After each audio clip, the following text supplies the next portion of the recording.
morning, everybody. Sorry, let me make sure I am sharing everything I need to be. Give me 1 second. Good morning, everybody. Thank you so much for joining us for this last webinar for CoC program grantees and prioritization. This is the last one in our series to prepare you guys for the July 1st mandate, which, just to reiterate, is that you have to start prioritizing clients for any availability in your CoC program funded projects. Let me see. Caitlin, have you pressed record? I wanted to make sure before I get too far.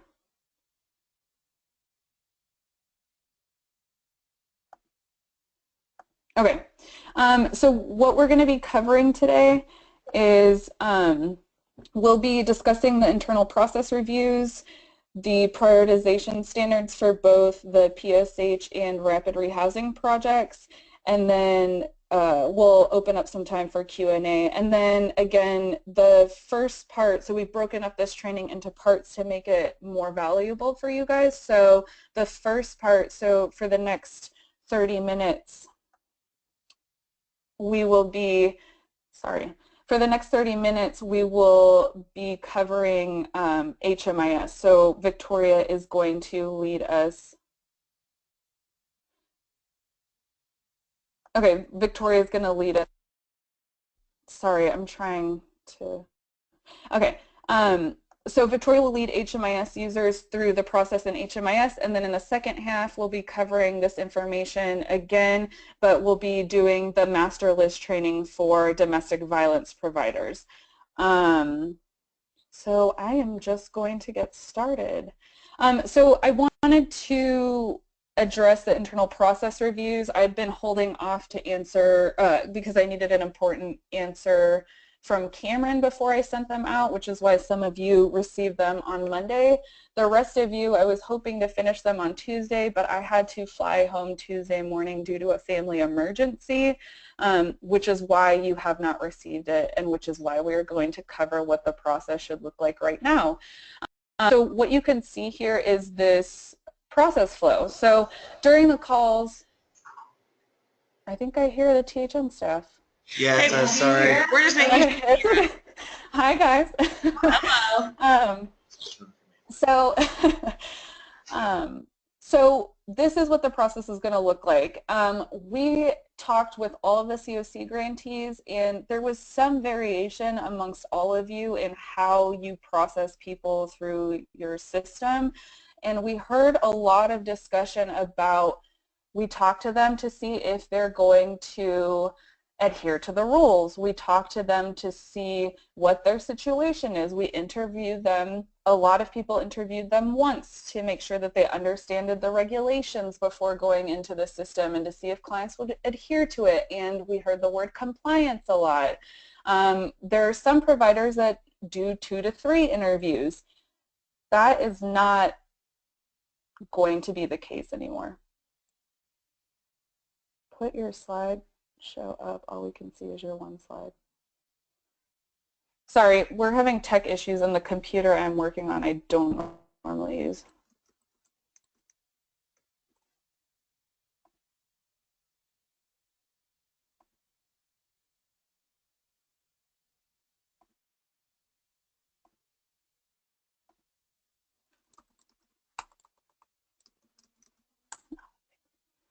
Thank you, Caitlin. So I'm working on a Mac that I don't normally work on, and I never realized how much I would miss my PC. So, and thank you for bearing with us and the tech issues that we've been having. So again, the internal process review is going to be, the internal process that you guys must comply by is going to be much more streamlined, and we are going to be using the VI SPDAT score to determine whether or not a client is appropriate for the CoC funded project that you have, and then also what their priority is on the housing priority list will determine who gets that bed. So again, this is what your process needs to look like. I imagine that we will be monitoring you from time to time to see if you guys are complying with this sorry, if you guys are complying with this mandate, again, what we're trying to move towards is a much more streamlined process. And the VI SPDAT will be taking over the role of the interview that you guys have been doing with clients. So this is what it's going to look like, and we will be sending out the PowerPoint for you guys later to look at. And I'm hoping that once I get back from work, from this trip on the 8th, that I will be sending out your internal process reviews. And if you have any questions about this, we'll discuss it during the Q&A section in a minute. The other thing that we wanted to talk to you guys about is the prioritization standards you must adhere by. So for all PSH projects, you must be adhering to the CPD notice 14012. I've hyperlinked it at the bottom of this page, and I've also brought to your attention that there is a new chronically homeless definition. So the chronically homeless definition in the PSH prioritization mandate is the old one. So please make sure that you are adhering to the new chronically homeless definition. The only thing that has changed about it is the caveat of they must have been homeless 4 times in the last 3 years, and that must result in a cumulative total of 1 year. That is the change. So I've hyperlinked both for you, and here we have outlined what for PSH projects you must adhere to. So the first priority is the client must be chronically homeless according to the new definition, the longest history of homelessness, and the most severe service needs as determined by the VI SPDAT or the FVI SPDAT score. So you want the highest score within the PSH range, which on the VI SPDAT is an 8 or higher, and on the FVI SPDAT is a 9 or higher. The second priority is chronically homeless with the longest history of homelessness. The third priority is chronically homeless with the most severe service needs, again determined by the VI SPDAT. And the fourth priority is that they meet the chronically homeless definition. For rapid rehousing, and right now this applies to just the Texarkana project, your first priority will be a veteran preference. So, and we know that you guys are participating with the Ending Veteran Homelessness Initiative through Longview, and so we really think that this will braid these resources really nicely. So we're looking for clients who are active duty U.S. military veterans and are not eligible for any SSVF rapid rehousing program. The second priority is the clients with the highest VI SPDAT scores or FVI SPDAT scores. The third priority is clients with the highest VI SPDAT wellness subscores. So again, the wellness section is the domain. I think it's domain 3 or 4. I am not entirely positive. I do not have it in front of me. But you are looking for the client that has the highest wellness subscores. And then your fourth priority is households with the most members, and your fifth priority is households with the highest number of days since the assessment. And for this rapid rehousing prioritization, I want you guys to keep in mind that we are going to be working through this process together, so this is not necessary. I mean, this is not set in stone, but it is right now, if that makes any sense. We're going to be much more flexible with these rapid rehousing standards just because HUD and none of the other TA providers have released any prioritization recommendations, and HUD hasn't released a rapid rehousing prioritization mandate. So it's really every community, every CoC is developing their own rapid rehousing standards. So until HUD releases something, if they release something, this is what we're going to go with. And again, we'll be constantly monitoring it, see how it is going. I think, yeah. I also wanted to mention really quickly is your wait list. So if any of you have anybody on your existing wait list, you have to assess them with the VI SPDAT, with the FVI SPDAT, depending on what household composition they have. Anybody who falls within the range appropriate for your CoC project can stay on the wait list. Ideally, you should be using the housing priority list if you're an HMIS user. If not, you'll be using the by name list template that Caitlin will be going over in the second part. And you must be prioritizing according to these standards. Does anybody have any questions about anything?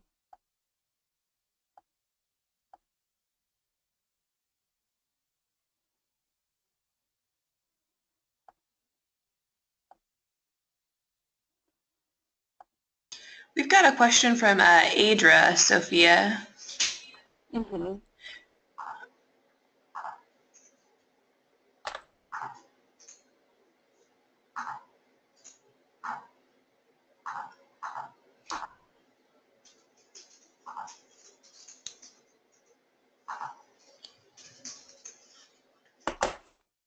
Oh, sorry, I do not. Okay. I'm sorry, did you want me to read it? No, sorry.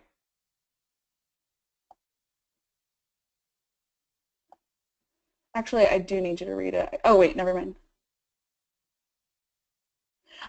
So Adria, what we have written is correct. The veteran must have been, they must have done active duty.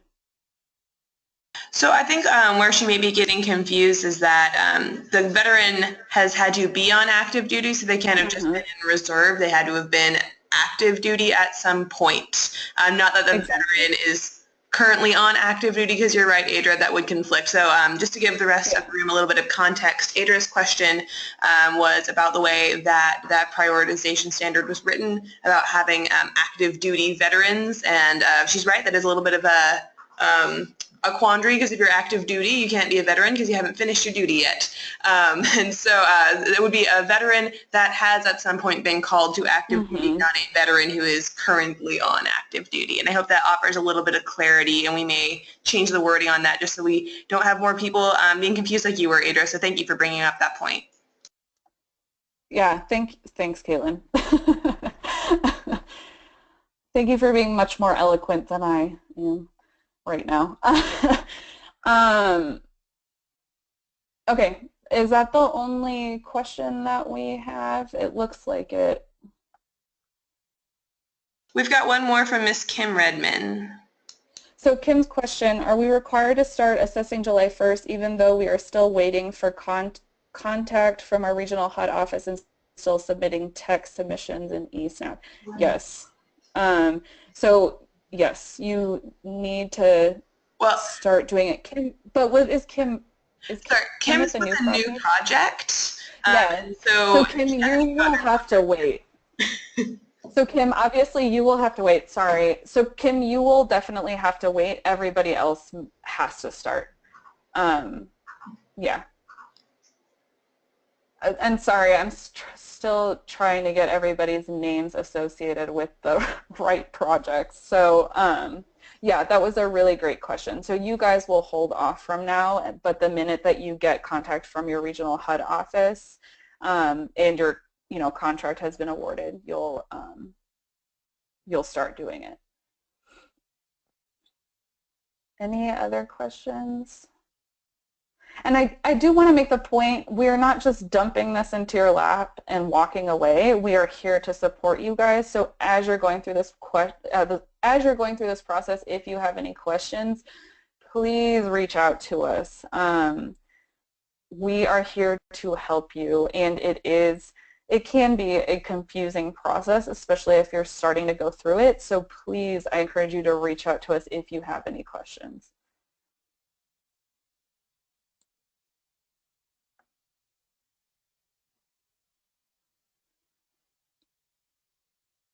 Okay, if we have no other questions, awesome.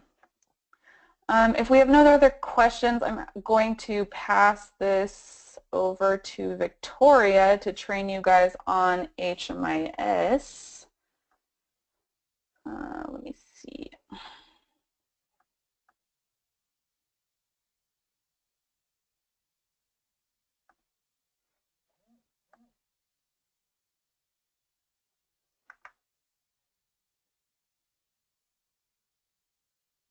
All right, so let me know if anyone has trouble with audio or with hearing me go through this explanation. It's going to be pretty short and hopefully straightforward. There are a couple of things that I want to cover before we really dive into the VI SPDAT and housing priority list process. The first of which is actually getting your client into HMIS or checking to see if the client is already there, because we do want to make sure that we don't have any duplicates in the system. So if you have been using Client Track for a long time, if you're probably familiar with HMIS and how this process works, how to find the client. On the client's workspace, you'll have the Find Client magnifying glass up in the top left-hand corner. You're going to click on that. And there are a couple of different criteria that you could search by, whether it's by the name, the social, the birth date. This is always a little hard for me to go through with users, both new users and kind of our veteran users, because there's really no one way except for knowing the client ID. That's really the only way that's going to bring up the client 100% of the time. You can search by the name, but my advice would be to keep your search criteria a little broad. So for example, search for the first couple of letters of the first name, first couple of letters of the last name. And of course, since this is my training site, no one shows up. But I do understand that when you keep your search results broad, you are going to get a lot of results to sift through. Let's try KNR. Okay, 2 results. You're going to get more results to search through, and I understand that that might take a couple of extra minutes just to get the right client, but it is important to do that. So let's say that you have searched the entire system, you've kept your search really broad, searched by the name, maybe you searched by the birth date and the social and you didn't find them, but you still need to get them into the system. So here's what you'll need to do. Click on Intake, and let me collapse this to give us a little more space here. You're going to be presented with 3 options. Again, this should look pretty familiar to a lot of you. Add new client, use the current client, or select another. Add a new client is when you are fairly certain that that client is not going to be in the system. You've already searched for them. Use the current clients and select another client. Those are 2 different options here. If you didn't search for the client before, you can do that now by selecting the Select Another Client, but let's just go with the assumption that our client is not in the system. I'm going to add a new client, and I'm kind of on the spot here, so I'm just going to come up with a name.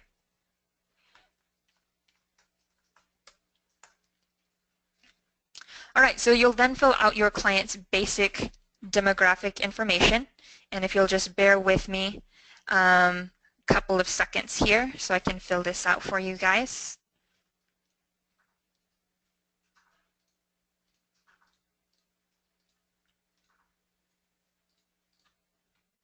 All right, so once your basic client information is set, you're going to select Finish on the bottom right, and that'll push you through to the Family Members page.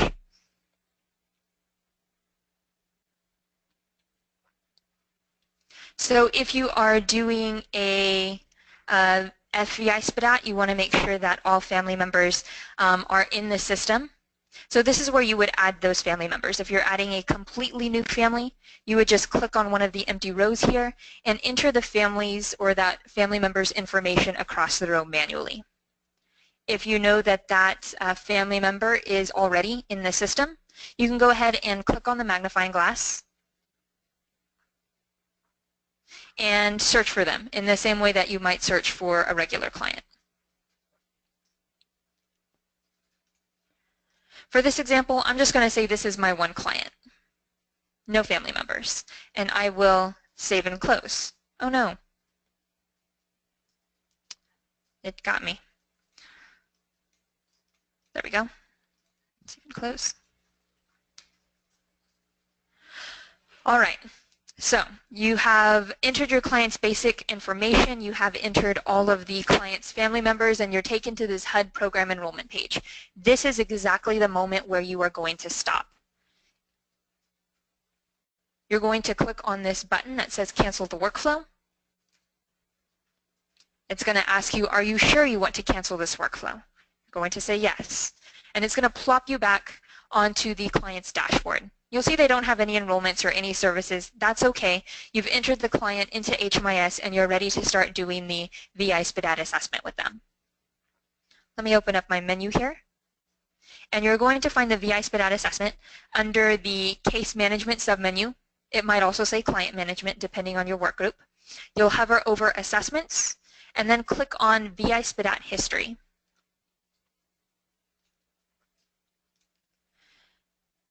You'll be presented with two options here. Add new VI SPDAT assessment and add new family VI SPDAT assessment. Since my client is just an individual here, no family members, I am going to add new VI SPDAT. And this will take you directly to the VI SPDAT assessment. Again, this will probably look familiar to a lot of you. I'm not going to go through each question individually. I'm just going to touch on a couple of sections here. The first important section would be the administration up here at the top. It'll have your name, the assessment dates. You can put whether it was a team, a staff, or a volunteer. This isn't so important to me, at least. What I want to make sure that you guys all fill out is this interview location. So right now on our housing priority list, the way that we are going to sort through some of the clients is by organization name.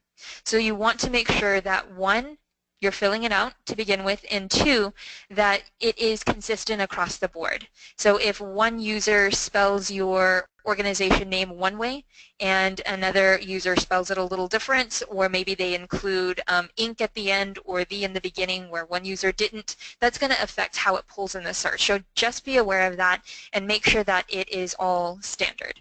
So I'm going to say that the interview location was Texas Homeless Network. And after you have that filled out, you can go ahead and start doing the assessment for your client. So the first section is just some basic client information. In what language does the client feel best able to express themselves? Have they consented to participate? This is also a really important question.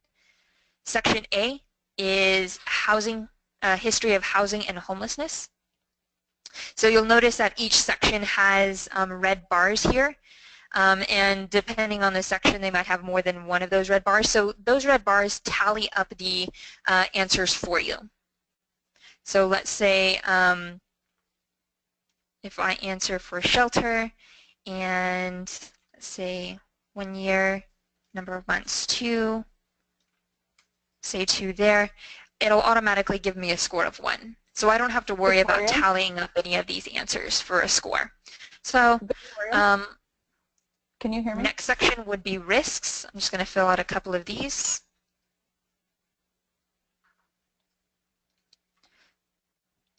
Socialization and daily functioning is section C.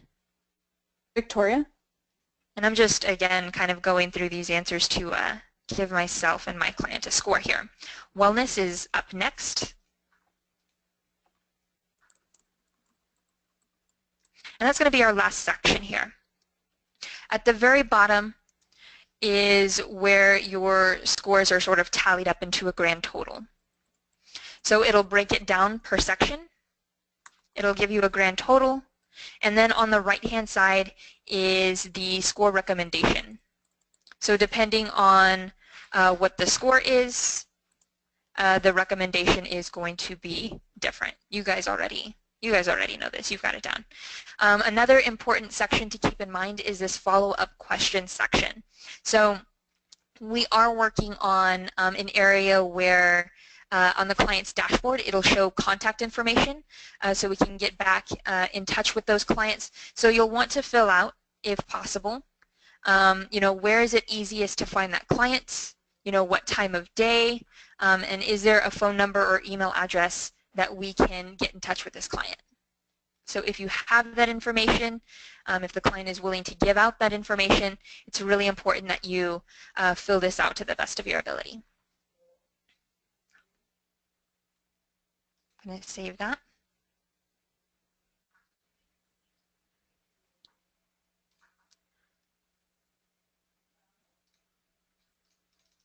Okay, sorry about the wait there. I was reading a little note. So that was going through the VI SPDAT assessment. The FVI SPDAT assessment, very similar, extremely similar. Just a couple of different questions. We have the administration section up at the top again. Make sure you fill out that interview location. You have questions about the parents and then questions about the children. So again, if you have already entered the children into HMIS before you did the VI SPDAT, you're going to search for them. I should say that if you entered them into the system before doing the VI SPDAT and they are attached to your head of household, those family members should automatically show up here. You shouldn't have any issues with that. If they don't show up, it could be that they are not correctly attached to your head of household. So that might be something to look into.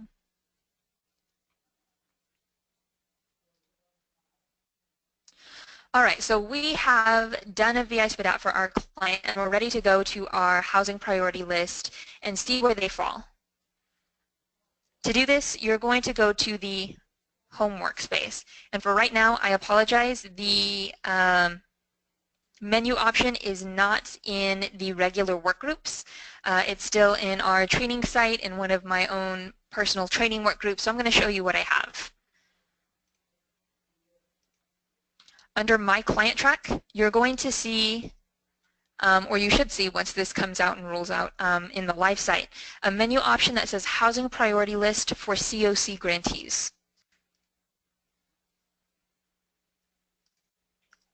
Close that so we have a little bit more space. Okay, so it's pretty blank here. If I were to click on Search, I'm going to get all of the results I have in the system. So this should automatically update. Let's say it's been a couple of months and I go through a VI SPDAT, another VI SPDAT for my Stegosaurus Rex client, and they score differently. That is going to update on this list here. So that's something to keep in mind. You can filter by name. So if I want to search for my Stegosaurus Rex, I can search for them that way. You can also search by veteran status. If I want to see only clients who are veterans, I can do that as well. And you can also search by score total. So for this particular field, when you type in a number, just keep in mind that it's greater than or equal to the number that you type. So if I want to look at all clients who have a score total of 9 or higher, who are also veterans, it'll pull up that list for me. So again, just keep in mind this is the training site, it's not the live site, so if you see some weird names in there, I apologize for that. Okay, so this is where you would also search by organization. So if I were to type in Texas Homeless Network, all clients who had that filled out on their VI SPDAT should show. So this is how you're going to filter for your organization.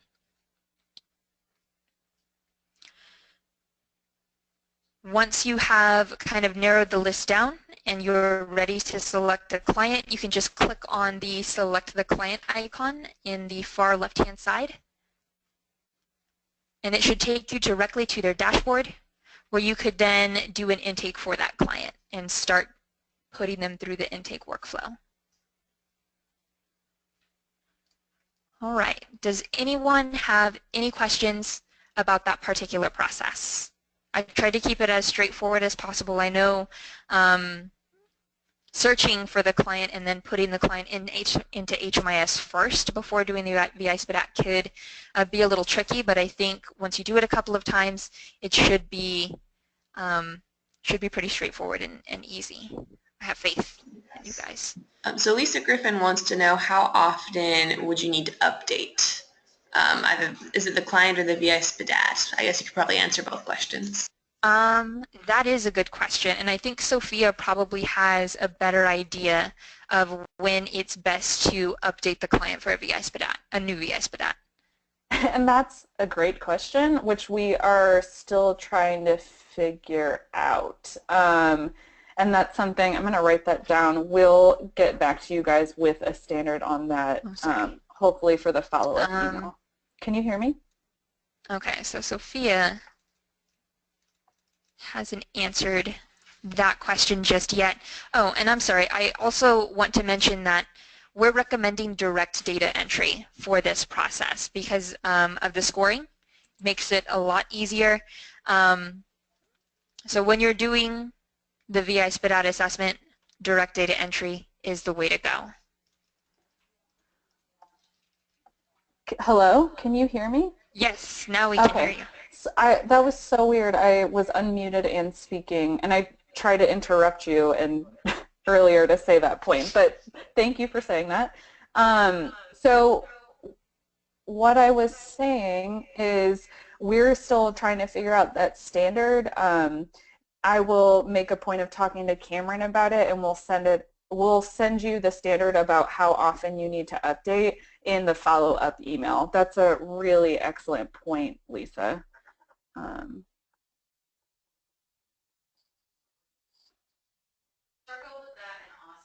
A lot of COCs that have implemented a while ago are still working on those policies, but kind of the rule of thumb for us was, unless there was a significant change in the client situation that would really impact their score, we did not conduct an additional assessment. But we'll take that into consideration, and then how long clients have been on the list. So we're gonna work on that. And y'all, I know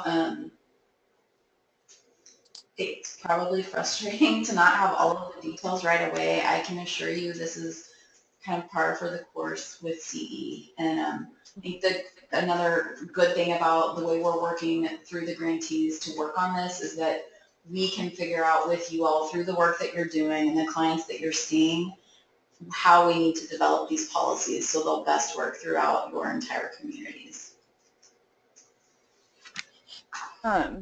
Yeah, I thank you for making that point, Cameron. And I do know, we'll talk about this later, the ECHO or the Austin Continuum of Care, they have their standards. So I will send that to you when we're done with this call.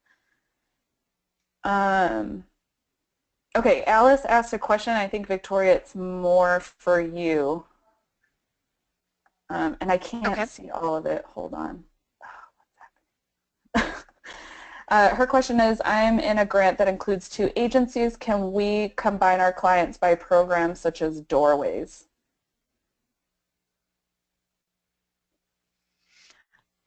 My answer to that would be yes. We've done it for Doorways. Is this for the I think it's for the housing priority list. So, where you search for organizations. Okay. I thought they were already together in the system. Well, I think the point that she's making is that I'm sorry, Sophia, can you repeat that question? Yeah. No, it's okay. So she's asking, I'm in a grant that includes 2 agencies. So the grant is Doorways, and the 2 agencies are Randy Sams and Texarkana Friendship Center. So what she's asking is, can we combine our clients by the programs such as Doorways? So when she would search on the housing priority list, could she search for Doorways? I mean, as long as they are consistent with that convention, that they both agree that they're going to put Doorways as the interview location, I don't see that as an issue. Perfect. Did that answer your question, Alice? So let me see if I'm correct with that, Victoria. So under the organization, no wait, let me see the screen, hold on. Yeah, so under the organization, they would write Doorways, right? Yeah, okay. Does that make sense, Alice? Okay, she says yes. Okay, great. Any other questions? Hopefully it's pretty straightforward. And again, we're all going to be learning as we go through this process.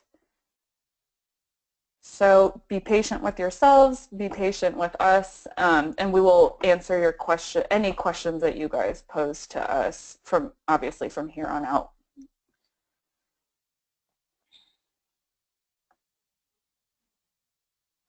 Is there anything anybody else at the THN offices wants to say?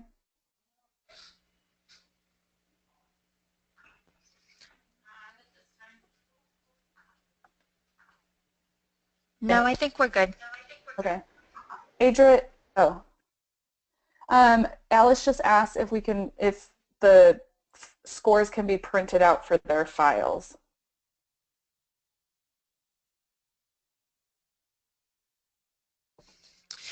Okay, so that is a good question. For now, I have this print option available up here where they, once they search for their client, they can print this page. For now, I've disabled the Excel capability to download from Excel just because I'm still working out some kinks, and I also want to just make sure that it's something we can do in terms of client confidentiality. What about but yeah, for the once they find their list of clients, for now they can click on this print menu or printable version here, and it should give you the list of clients. What about the VI SPDAT page? Could they, I think what Alice is asking is once they fill out the VI SPDAT, can they print that out with the score for their files? Oh, that's another good question. My instinct is going to be yes, but it's going to be super ugly. Well, at least they've been warned. Let's take a look at what that looks like, because I haven't. Okay, so there is a print option up here near the top, and you are going to want to display the data in a format better suited for printing.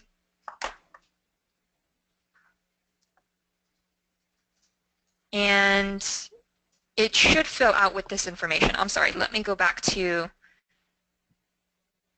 the client's current VI SPDAT and let's take a look at that. I should have done that in the first place.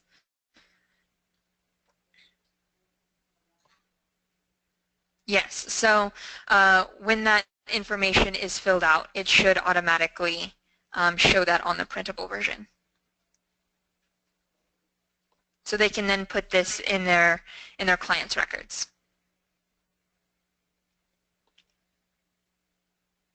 Does that help, Alice?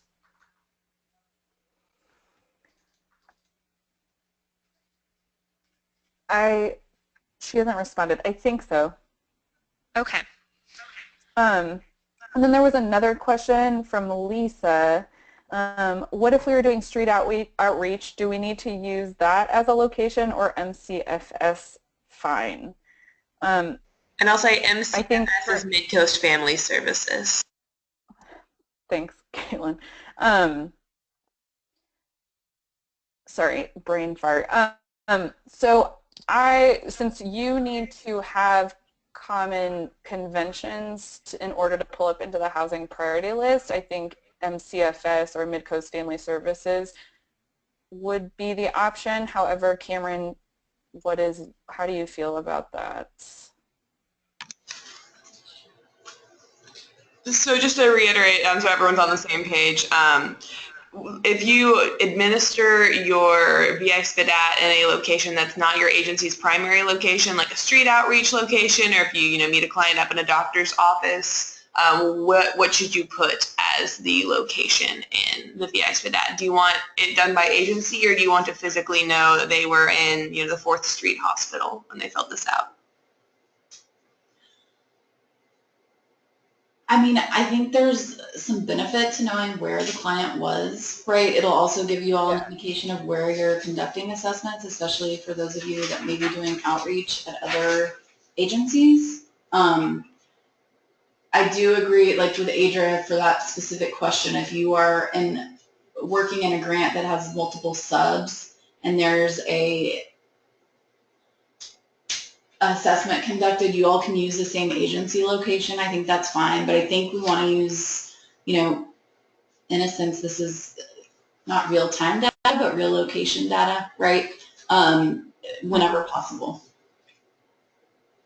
Does that answer that question?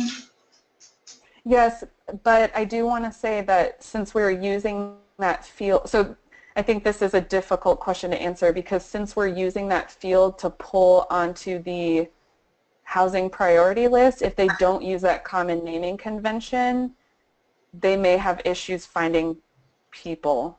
Okay, well then, does that make sense? Those are the things I didn't know. So then I think they agency, right? And then when we put in the client information in that first section, where are you on most days, contact information, that's where we put the other information, right? Mm-hmm. So then perfect. It sounds like me changing my mind, which I just did, based on what makes sense in the system and the work y'all have done. So everybody just puts their agency. Okay. Got it? Yep. Just wanted to double check. Any other, these are all excellent questions, guys, and we love when you ask questions because since we're in this all the time, I think sometimes we don't see things that you guys will see, so all of your questions are and comments have been wonderful.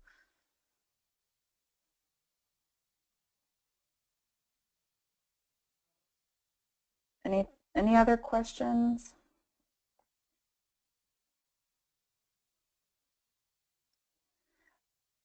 Okay, so if there are no other questions, I'll be sending out a follow-up email to you in the next day or two. We need to finalize the DV master list, but I will be sending this information out with you. I'll send the PowerPoint, I'll send the recording, amongst other things. I'll resend the VI SPDAT and the FBI SPDAT. Lisa's asking, what about referral information related to the VI SPDAT? So your question is, are we going to be tracking, I'm going to read this in a different way. So are we going to be tracking the referral results as related to the VI SPDAT? You can, and Victoria, can you show them how to do that? So, once the VI SPDAT is completed, if the client needs rapid rehousing and we've identified appropriate rapid rehousing in the community, tracking that referral in HMIS. So yes, we did not cover that, Lisa, because that's more of an extended, that's CE, right? But if you are interested in doing that, which we've had several conversations about that, Victoria can show you how to do that. Victoria, are you still there? Yes, I'm still here. Okay. So let's say that our client is, like Sophia said, recommended for rapid rehousing, although they scored a 5, so technically they're not. But let's just, for the sake of this example, say that they are. You could click on Referrals. You want to add a new referral to this client.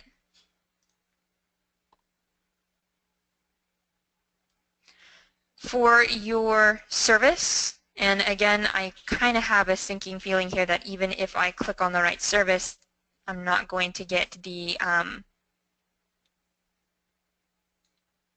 goodness. All right, if I select rapid rehousing and then click on refer to provider, yeah, that was my concern. Let me see if, let me just try one more here to see if I can.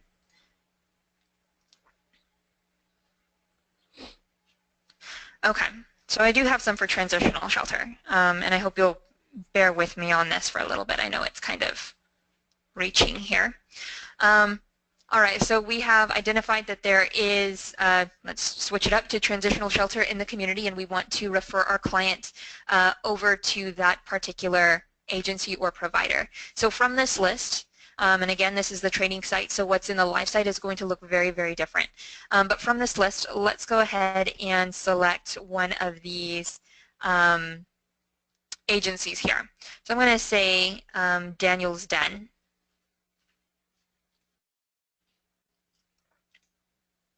And if you have a comment to add to that, you can put a comment here. We're going to save.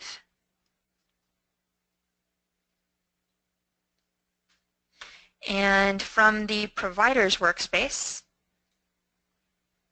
if you were to search for, if Daniel's Den was to search for their own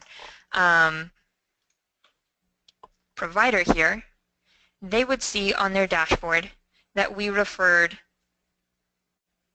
Stegosaurus Rex or Captain Hook. Was I on Captain Hook? I was on Captain Hook, not Stegosaurus Rex. Oh man. Okay. Well, the example still applies. They could then click on the pencil here, and they can put whether or not the referral was acknowledged and what was the result of this referral. So like Sophia said, this is kind of an extension of coordinated entry, and I will say that in the coordinated entry work group, this looks a little different. We do have the VI SPDAT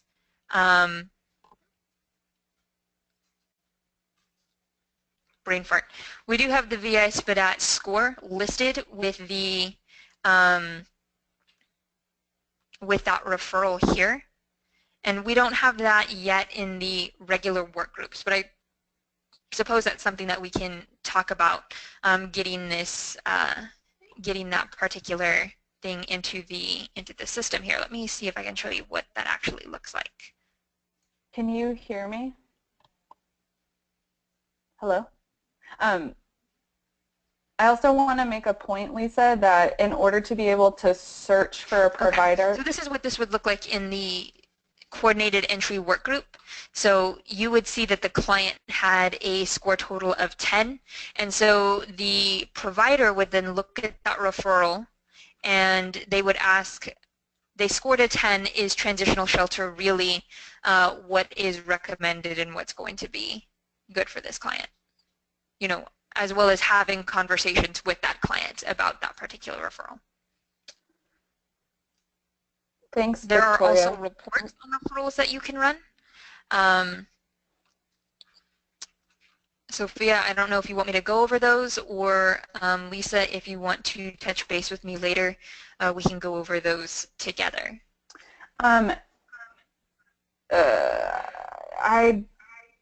We could.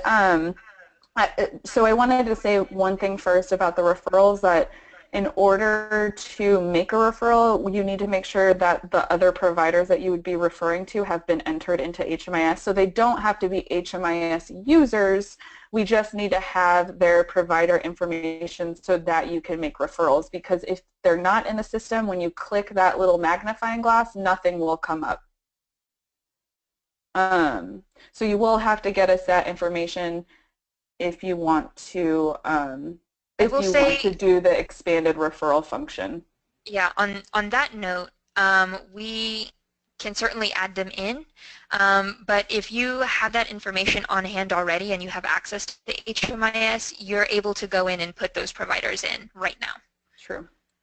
I have a couple of videos on that process. It's kind of like an intake for a client, except you're doing a very small intake for a provider.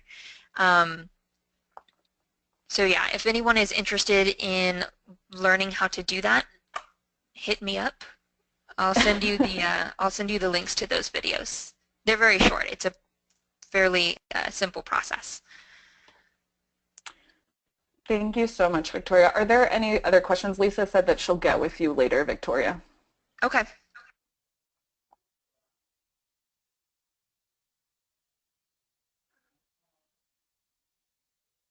It looks like Okay. Adra may have her hand raised, and I don't know, Adra, if you want me to unmute you, or actually I just got a message from you guys. Hold on, let me read that real quick. She said, I think we'll need to talk with you guys about how to combine all 3 entities under Doorways. I just got HMIS access and I don't actually have any data. I'll contact you about adding our subs. Yeah. All right, well, it sounds like Sophia will get with you later, Adra, to address your issue about HMIS stuff. Okay. Thanks for letting us know about that, Adra. I will follow up with you about it. So this is the last opportunity. No unmute. No. Oh, she needs to unmute. She needs to be unmuted. Okay, I just unmuted you, Adra. Oh, you know what? Actually, I was saying no need to unmute, but it didn't come out in the first. It's fine. You know, oh, sorry, I just saw the second one. Right. You know, we just need to be able to get our 3 agencies coordinated, so that you know. But I don't want to tie up everyone else's time with that. Okay, I'll definitely follow up with you about it. Okay, if not today, it. definitely tomorrow. Okay. Okay, thank you. You're welcome. Bye-bye. So I'm going to give 1 more minute for any last-minute questions or comments, and then we have to phase into the training for DV providers who are CoC grantees. So now's your time to ask any last-minute burning or non-burning questions or comments that you may have.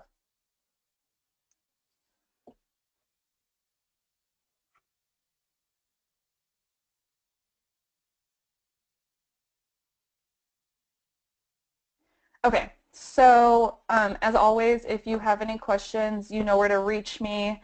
My email address, I am sending it to all of you right now in the chat function, and all of you should have it because you've been getting emails from me. Again, July 1st is, before I say it, it's Friday, I think. I have no concept of time right now. Sorry, guys. And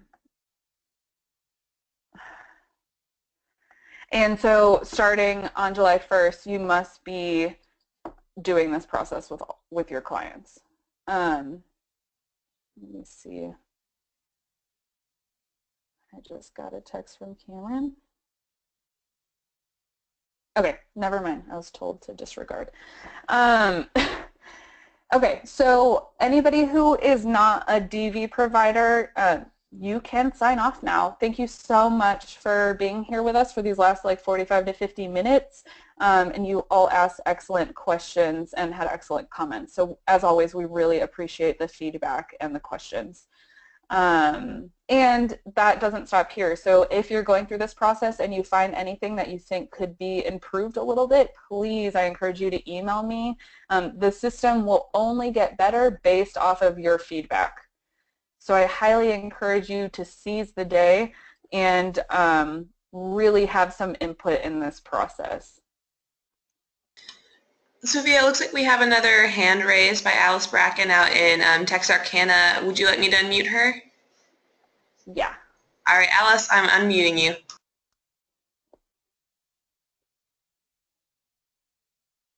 Alice, do you have a question? Can you hear me? Yeah. Hi, Brian.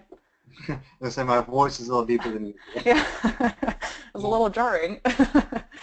So Alice was asking earlier, my question is, it's very similar to some of the issues we have on the point in time count. You know, I think HMIS is a little bit more geared toward actual homeless providers and shelters. So places like the Friendship Center are kind of, we have both. You know, we have homeless, but we have those that are going to be near homeless. So this is probably more of a coordinated entry kind of question. But are there initial questions that we should ask before the doing the VI SPDAT, you know, just kind of going through all the data entry? I know that we don't want to spend unnecessary time talking to people that are homeless, and I suspect you don't want a flood of people in HMIS that actually are homeless. So are there a couple introductory questions that we could ask to help us know if in fact this is the path that we need to go, or if we need to do more research and kind of stuff? Yeah, so let me show you on this slideshow on the internal process thing. So you're going to want to first determine if they're part of your target population for your CoC funded project. So that's an excellent question. So yes, you don't want to, right now you don't want to be doing this with everybody, excuse me. You don't want to be doing this with everybody who is homeless because that's CE. Right now we're just asking you to prioritize for your CoC funded project. And so yes, first you're going to figure out if they are part of your target population. So you would ask questions according to that. And I'm not prescribing questions because everybody's project has a different priority population. Did that answer your question? Yeah, so that's basically just kind of an initial screening. Once they meet that definition, then at that point you move on. I see that. That helps. Yeah, good. Yeah, perfect. That was an excellent question. I'm really glad that you asked that to clarify. Okay, thanks for your help. Yeah. Yeah, thank you. And I'm going to remute you guys. Okay, so if there are no other hands raised or questions, anybody who is not a DV provider can now sign off. And hopefully that'll leave some people.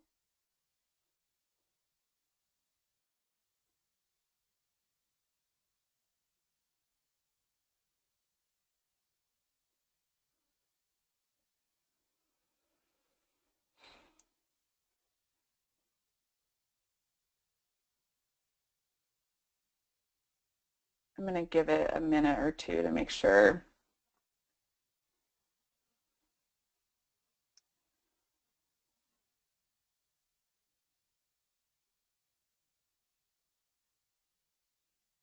Okay, so I'm going to be going through the same information that we did in the last half.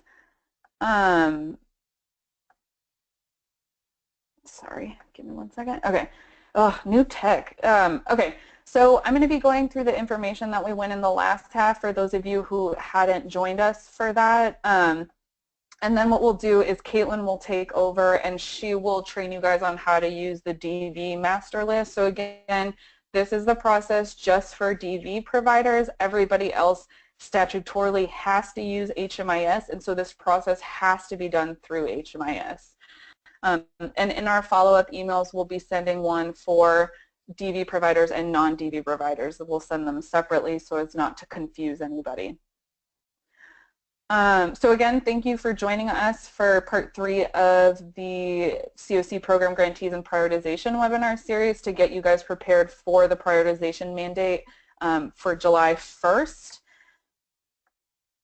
What we'll be covering today, we'll be going through the internal process reviews. We'll be looking at the prioritization standards for the different intervention types, and then we'll open up some time for Q&A. Of course, you don't have to save your questions for then. You can type it in ahead of time. It's just Caitlin will be asking those questions at that time. And then Caitlin will be covering the master list training because she's the master list expert at THN. So we did, okay, so we're missing a few people.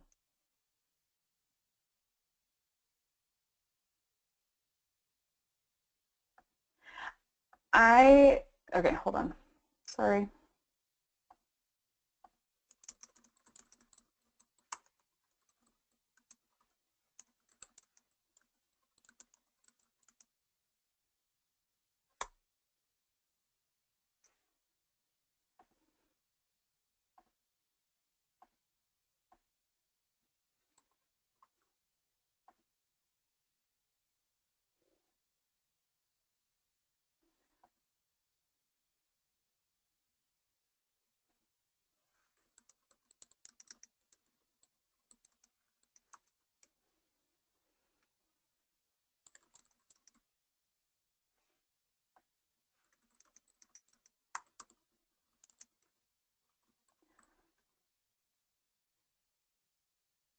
Okay, so sorry, I'm going to continue, and thank you so much for bringing that to my attention, Caitlin.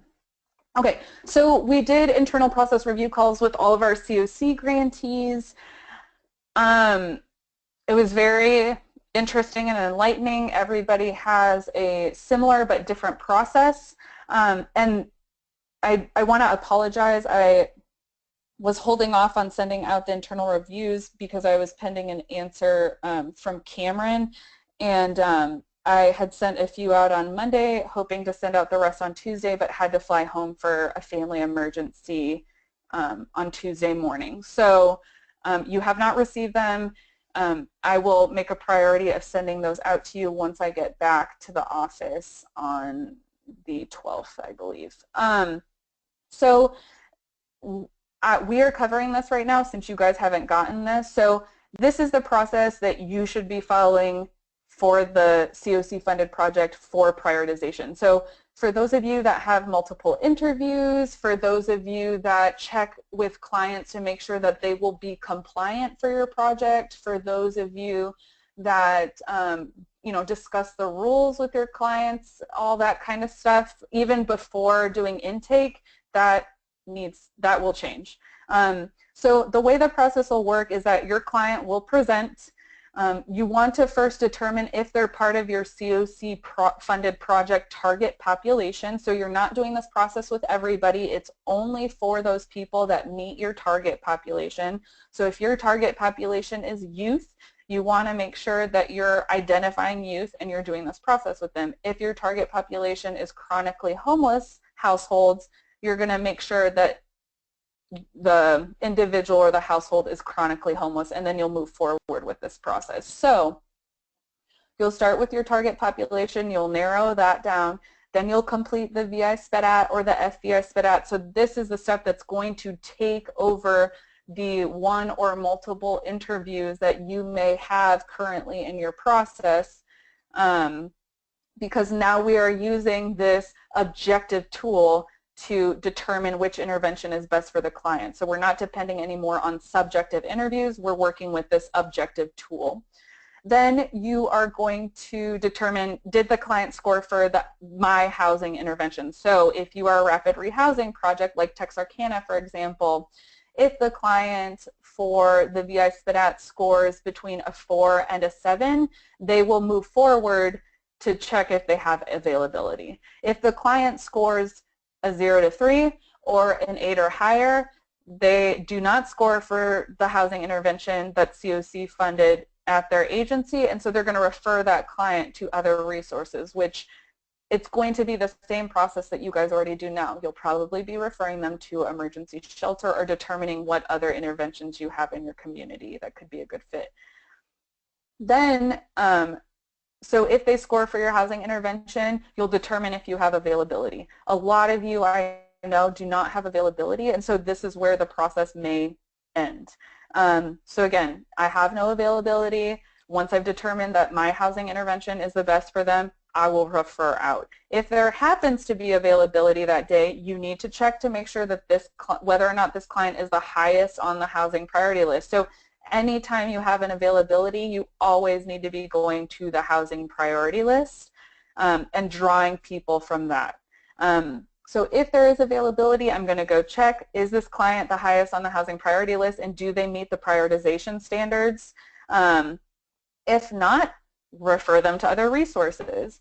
If yes, you're going to complete the intake and you're going to move them in. So complete the intake can include it includes everything from getting the necessary paperwork, which we all know sometimes that takes time, and then also that's when you would discuss the rules and the move-in procedures and all that kind of stuff. So that's the way the internal process review or the internal process needs to go as of July 1st. And then also we wanted to discuss the prioritization standards with y'all. So for permanent supportive housing projects, you are governed by the CPD notice 14012, which was released last year or 2 years ago. And so I made a point at the bottom of this slide to show you which pages in particular has the prioritization standards that you have to adhere to. These are the ones for chronically homeless dedicated beds, which all projects need to have. I would encourage you guys to check out that notice. It's a very interesting read and provides justification for why HUD is requiring this. And I also want to make a note that the chronically homeless definition listed in this mandate is the old definition. So you need to make sure that you are determining whether or not the client meets the new chronically homeless definition. And if you're not already doing that, you need to start doing that ASAP. So for permanent supportive housing, your first priority, and this is what I mean by the top of the housing priority list, so they need to meet these requirements in order to move into your available unit beds. So the first priority is chronically homeless household, so it could be individual or family, and longest history of homelessness and most severe service needs, which is determined by the VI SPDAT or the FBI SPDAT. So the VI SPDAT, a score of 8 or higher is for PSH. For the FBI SPDAT, a score of 9 or higher is for PSH. So you want to be looking at the person that has the highest score. So I have a chronically homeless client. I have 2, let's say, that have been homeless for 20 years, but one has a 20 on the VI SPDAT and the other has a 15. So you will be choosing that, you will be prioritizing that client that has the 20 on the VI SPDAT. Your second priority is chronically homeless clients and the longest history of homelessness. Your third priority is chronically homeless with the most severe service needs. And then your last priority is that they meet the new chronically homeless definition. For rapid rehousing standards, and I want to make the point that these are set in stone but not really set in stone, so you do have to adhere to them, but we will be constantly looking at how this process is working. HUD has not released a mandate on prioritization for rapid rehousing, and neither have NAH or any of the other kind of think tanks or TA providers, and so every CoC is developing the best rapid rehousing standards that they can. So this is going to be our prioritization or rapid rehousing prioritization standards in the Texas Balance of State Continuum of Care. So for the first priority, it's a veteran preference. So clients who are active duty U.S. military veterans. So what that means is they must be veterans who have had at some point active duty, they have been active duty in the United States military, and they are not eligible for any SSVF rapid rehousing programs. So we thought that that was a nice prioritization that really braided together the SSVF supportive services for veteran families program with the CoC program. The second priority is clients with the highest VI SPDAT scores. The third priority is clients with the highest VI SPDAT wellness subscores. So again, this I think is either domain 3 or 4, so you're going to be looking at who has the highest score there. The fourth priority is household with most members, and then the fifth priority is households with the highest number of days since assessment. So the way this will work, guys, is if I have a rapid rehousing project, I'm going to look to see if any of my clients on the housing priority list are active duty U.S. military veterans and are not eligible for any SSVF rapid rehousing projects. If I don't have anybody that meets those standards right now, I will then move to see who has the highest VI SPDAT scores.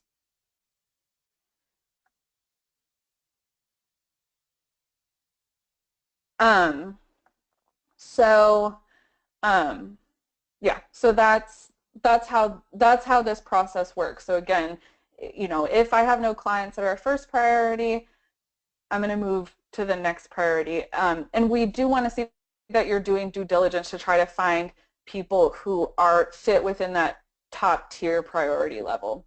Let's see. Okay. So yeah, those are our prioritization standards. Again, with the PSH ones are set in stone. It's a HUD mandate. We have to do it that way. With rapid rehousing, we'll be constantly evaluating it to see how they work for providers and for clients, and then hopefully at some point HUD will release some kind of guidance or even a mandate on how we must prioritize rapid rehousing resources. Any questions?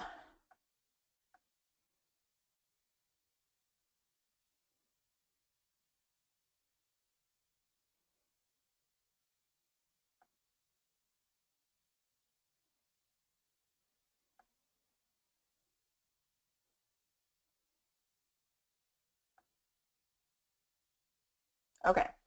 It doesn't sound like there are any questions right now, so I'm going to hand it over to Caitlin to present on the domestic violence provider master list. So again, this is just going to be the process for people that do not have to statutorily use HMIS.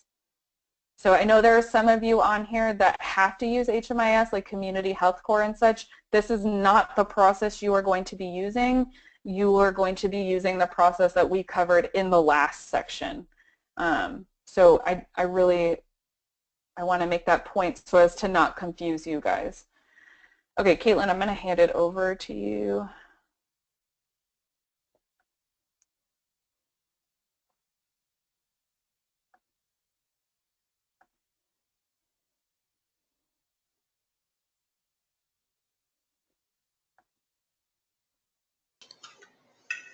All right, can y'all hear me? Yeah. All right, and I want to check and make sure that what I think is showing on my screen is showing on my screen. It is. All right, hey guys, so my name is Caitlin Baer and I am the CoC Programs Coordinator. The reason why Sophia asked me to present on the housing priority list is that this list is adapted from a list that I've been using for a while with my Supportive Services for Veteran and Family Grantees, or SSVF grantees. My friend Lisa Lozano, who is online today, probably will find this list to be very familiar, but altered just a little bit to adapt to the special needs of the domestic violence survivor population. So this is a list that Sophia is going to be releasing to you once we put some finishing touches on it. We want to make sure there aren't any typos in there for you guys. The first page is a list of instructions. I'm not going to read them to you now. I'm going to let you guys have the really fun reading time of doing that later. It'll give you an overview about what the housing priority list is. I'll give you guys a cliff notes on that today. It also gives you some instructions on what is meant by each data point. And it'll also give you some definitions down here, so a little cheat sheet so you don't have to go running to the Hearth Act every time you want to know what chronically homeless means. So I'm going to show you what the master list actually looks like in example form. And by master list, I mean housing priority list. It's called a master list in SSVF, so I apologize for slipping up. The purpose of this list is going to be so that way you can see the people that you've administered the VI SPDAT to, and you can sort them by their HMIS, or I'm sorry, not their HMIS, their VI SPDAT score. And then in this way, you can figure out who has the highest vulnerability and who you should be prioritizing for placement in your services. So first I'm going to go through some of these data points so that way you know what's being expected of you to collect. And then I'll show you some fun ways that you can use it to help you make decisions about who gets placed in your program. So most of this stuff is pretty standard. We have the client's first name and last name. If for confidentiality reasons you don't want to put in their first name and last name, that's fine. We also have areas over here for client identifiers, so you can use, if you have a database that you use that gives a client identifier number, or you can arbitrarily assign a string of numbers. You just got to make sure you don't duplicate any string of numbers, so be careful if you do that. The next one you have is date identified. So this is the day that the client presented at your agency, or the day you identified them on the street if you have a street outreach program. This may or may not be different than date assessed, which we'll get to in a little bit. This is the date that you administered the VI SPDAT. While it's ideal that these two dates are the same, they may not always be. So if you have a client that you identified through street outreach and you say, hey, we've got a VI SPDAT that you could fill out that might prioritize you for services, why don't you go over there on Monday when they're open? Then this date might be different than this date, because this date might be Monday, the date assessed, but the date identified might have been like a Saturday or something like that. And that's okay if they're different. It's just ideal if they're the same. We also have some places where you can put in client contact information, so that way if your case managers are trying to find these folks, or if you have street outreach people that are trying to find these folks, they have several different ways they can do that. We have a place to put in the client's phone number, an alternate phone number, the client's email address, and the last place that you saw that client. So if we had made street outreach contact with Minnie Mouse, but we weren't able to assess her that day, then we would know the last place we saw her hanging out was 4th and Main Street, and so you might be able to send a street outreach worker to go and find her there later, or you can try any of her contact information. Again, here we have client identifier numbers, so if you don't want to put client names in for whatever reason, you don't have to. The next and probably most important part of making this list usable for you is list status. As you go through this process, you're going to be adding more and more people to this list, and it becomes important to know whether or not that person is actively experiencing unsheltered or sheltered homelessness.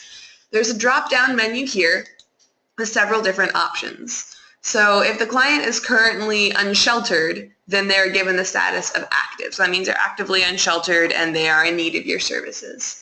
If you're able to refer that client to an emergency shelter, great. Go ahead and switch what their active status is, and that says emergency shelter, ES, or transitional housing, TH. So that shows us that the client, yes, is still actively experiencing homelessness, but is now sheltered, and they would still be considered active. Then you have a couple of inactive options. If after several months or weeks of trying to contact a client and you can't seem to find them, you have an inactive, unknown, or missing, so you don't know where that client went, and you can continue to look for them, but they won't have an active status until you find them again, at which point you can always switch them back. You have inactive permanently housed. This will be an option that you select whenever you exit a client to permanent housing, so that way you know that that client has been housed. And you don't need to worry about them anymore. Or, you know, you can worry about them in follow-up services, but you don't need to worry about them for purposes of this list and placing them in the program. Or you have inactive non-permanent housing. So if the client exits your program into any location that would not be considered permanent housing, this is what you would select. So if the client exited your program to a shelter, to transitional housing, to an institution like a hospital or a jail, this would be the selection that you make. The reason why this is important is as you're going through and trying to make determinations about who is to receive your services, it's important to know whether or not that client is available to receive your services and where they are. So that is why we have that drop-down menu there, so that way as you're sorting through, because this list will eventually have dozens and dozens and dozens of names on it, you'll know whether or not a client is available to receive your services if they are the highest assessment score. We already went through data assessed, so I'm not going to harp on it again. Here's your assessment score. This is going to be the VI SPDAT score. So it looks like we have someone with an 11, someone with a 5, and someone with a 13. As this list gets longer and longer and longer, it's not going to be as apparent which person has the highest VI SPDAT score, because you might have 50 or so scores on here. So I'm going to show you how to use filters so that way you can see who has the highest assessment score without having to filter through 50 names. You're going to click this downward facing arrow, and then you can say either sort smallest to largest if you want to see who has the lowest VI SPDAT score, or you can do sort largest to smallest. You click that, it'll put everyone back in order, and then you can immediately see who's on the top of your housing priority list. This is important because as you are entering people into this list, as at some point you're going to be making a program entry, and you want to make sure that you're always entering the person that has the highest VI SPDAT score. And you also want to make sure that person is currently available to receive your services. Now let's say I have a bunch of people that were inactive, permanently housed, that were popping up to the top because at one point they'd had a really high VI SPDAT score, and we didn't want to see that person anymore. So let's say this person down here has been permanently housed, and they kept showing up at the top. It was annoying. I didn't know how to get rid of them. Don't worry. You can also filter out people that are inactive, which is another really helpful function of this list. So if I don't want to see the people who are inactive, I can click that downward facing arrow, and I can unclick inactive, and it'll make that person go away. So that way I don't have to see them at the top of the list anymore. If you want to get your list back to the way it was before, you can click on this little funnel, and you can click select all, and OK. And that person will be right back where you left them. If you also want to undo the sorting, you can just unclick on that, and it'll go back to just the way it was before. So this is a very flexible list. You can change the order. You can change it back. Nothing's really set in stone as far as organization on this list goes. You can also, if you want to know who you assessed most recently, you can do the same. You can do sort or oldest to newest. You can see who was assessed least recently. So if you're using that to do like a tiebreaker between two clients that have the same VI-SPDAT score, you can do that. We also have a place where you can indicate whether or not the client is experiencing chronic homelessness. This will be a drop-down menu eventually. I'm still working on installing it, so that way you have options yes, no, and unknown. So if you haven't confirmed the client's chronic status, then just click unknown until that status can be determined. And that can open up the client's doors to other housing interventions if they have a chronic status. The next thing we have is if the client is eligible for your project. So when a client presents, you're going to do this assessment. You're also going to ask them some eligibility questions. If they're eligible for your project, awesome. Click yes. If they're not, click no. And if you make a referral for that client to go elsewhere, we have a place for you to indicate where you referred that client to. We also have a place for you to enter when you place the client in your project. So in the case of Minnie Mouse, it looks like she got very lucky. She was identified and assessed on the same day and was placed into the project on the same day. It's probably because her VI-SPDAT score is pretty high. You also have a place to indicate when they move into permanent housing. So whenever they move out of your program and into an apartment, a house, and with a family member, you can say which date that happened, and you can also pick the type of their permanent housing destination. And this will help you with some data collection. It may even help you with the CoC application and being able to more easily sort through where you're placing people to. And you can also do some count functions in HMIS that can help you do that more quickly than just sort of counting it on your computer screen and wondering if you accidentally missed a row.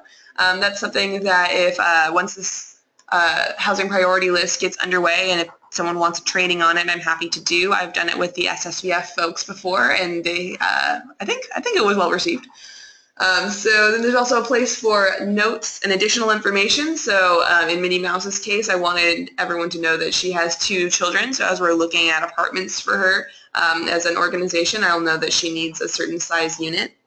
I also put notes about why a client might have been rejected. So in this case, Lady Gaga had a criminal background that made her ineligible for my program, but I know that the Salvation Army does not have as stringent requirements, so I referred her to their shelter and their rapid rehousing program. In the case of Hermione, I put a case in here that you guys will probably run into is a client that you make contact with that doesn't want your services. We still recommend that you assertively offer your services to them regularly, and we have a place for you to document when you do that. So I made contact with Hermione on May 13th. She declined my offer on the same day I offered it to her. That's fine. I go back about a week later and see if she still is uninterested in the program, and it looks like she still is. And I keep doing that about once every 2 weeks. And I do that for 90 days before well, I mean, you don't have to stop making contact with her after 90 days, but we recommend at least doing 90 days of contact with that person and continuously offering them your housing intervention before you kind of let them be. I would suggest continuing to do it if you have the capacity to do so, but we have places for you to document here every time you go out and you offer them a permanent housing intervention or your program's intervention. Last but not least, we have some really great self-calculating client measures. This is something I love about Excel, is that we can program in some formulas for you that will give you some performance data about your program. And we'll also help you determine if you need to reassess a client with the VI-SPDAT. Again, we haven't come up with that measure yet about how many days that it is, but once we do establish that measure, you will be able to very quickly and easily check in row, or I guess it's column AO.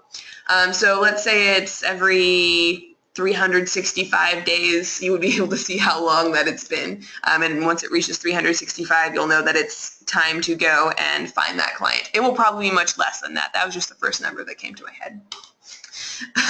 We'll also have days from identification to permanent housing, so you can see about how long it takes your program from identifying your client to exiting them to permanent housing. This is actually one of our system performance measures, so it's really great. that this is here so that way you guys can easily see if it's taking you about 30 days, about 90 days. And because this is Excel, you can do a handy-dandy average function that's pretty easy to do with formulas, and you can get the average of how long it's taking you to move clients into permanent housing. And we also have one last data point, which is days since permanent housing placements or exit from literal homelessness. So this is telling you how long a client has been able to maintain their permanent housing after they've exited into it. So the higher this number, typically the better. So this is pretty easy to understand, at least to me. I know it's all in my own head, so it seems easy to me. It may not, and I'm totally happy to help any of you. If you have questions about how to use this, if you want someone to sort of walk you through your first client filling out all of this information, happy to do that too. I'm hoping to, for my SSVF program, do a couple of tutorials on how to run some really simple reports out of Excel. It does involve a lot of formulas, but this also has a lot of really great information that you can be using to help your program make decisions. And it will also help you make decisions as far as who should be entering your program. It's really, really easy to just do sort largest to smallest, and at the end of the day, you can make a decision about who's going to be entered into your program the next day. So I'm going to hand it back to Sophia. And Sophia, I don't know what your plan is as far as a timeline for when people should be entering the information into the housing priority list. I'm imagining it's immediately, but I don't want to mess up your flow chart. So I'm going to go ahead and hand it back to you. Oh, you imagined correctly. All right. So yes, the idea is you assess people with the VIs for that, and then this information, all the pertinent information is going directly into the housing priority list as quickly as possible. So it's the same, it's a similar process to HMIS where we're encouraging direct data entry. It's just you guys can't use HMIS, so this priority list is your HMIS for this purpose.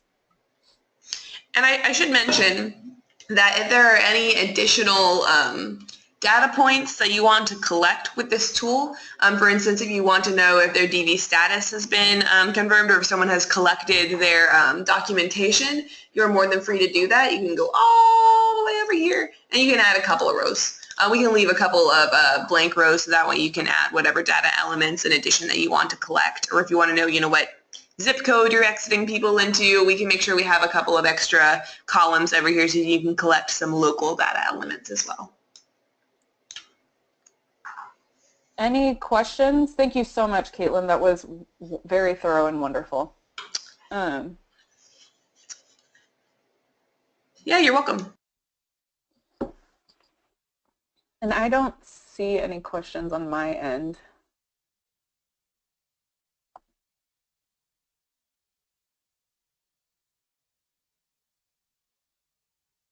Would you like the screen back, Sophia? No, I have nothing else to show. So, yeah, this step is if there are any questions with the priority list, and if there are none, which it kind of seems like that, I think we can sign off. We'll let it go a couple more seconds. Is there anything to add from the THN home base side? Yeah, I think we're okay. encourage the questions. Okay, well, since we're still getting no questions, I will end the webinar. I wanted to thank everybody for sticking with us. And like I said, in the next, probably tomorrow, to be honest, because I'm not going to work anymore today, we'll be sending the follow-up information to you guys. So thank you again for joining us, and if you have any questions, please do not hesitate to reach out to us. Thank you, everybody. Thanks, everybody back at home base. No problem. Take care. Bye. Thanks, y'all. Thanks. Bye.